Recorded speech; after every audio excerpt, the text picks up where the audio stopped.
tous. Donc Sonia Mignon du domaine des ornes. Nous avions besoin de centraliser et pérenniser toute cette mémoire technique et opérationnelle et être capable de trouver au même endroit toutes les données du site. Donc, on avait également besoin d'avoir un outil permettant l'accès aux données. Donc, la visualisation et la mise à jour des données, c'est évidemment quand on refait un réseau, et ça arrive à peu près tous les jours. Nous avions besoin de savoir où passent les réseaux électriques, gaz, électrique, tout, Wi-Fi, la fibre, tout ce qui constitue une petite ville finalement. Et donc, pour les opérationnels, c'est très important d'avoir des plans à vélo. Vous avez donc 5 risques majeurs qui sont dorénavant enregistrés par le service d'État. Dans l'arrêté du préfet, on avait une cartographie, mais je dirais globale, avec des codes couleurs. Mais en plus, moi, je faisais une extension à l'agrandissement, donc je voulais vraiment voir l'état du risque.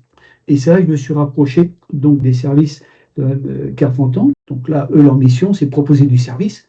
Ils ont les outils, les experts en la matière, et on a commencé à travailler.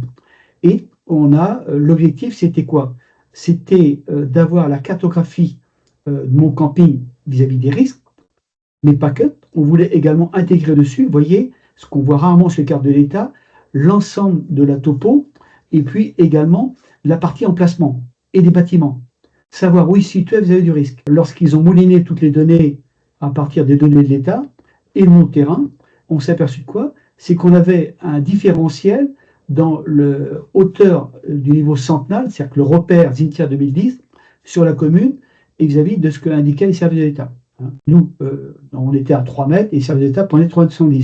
Je ne dis pas l'écart que ça représente malgré tout, 70 cm en termes d'influence sur le niveau de la mer sur votre terrain de camping. En 2012, le premier arrêté, il y avait 50 campings en submersion. Là, on nous annonce 144 campings. On a un réel dialogue entre nous et les services de l'État. Ouais. Et ça, c'est nécessaire. Mais ça ne se fait pas en un jour, en un mois.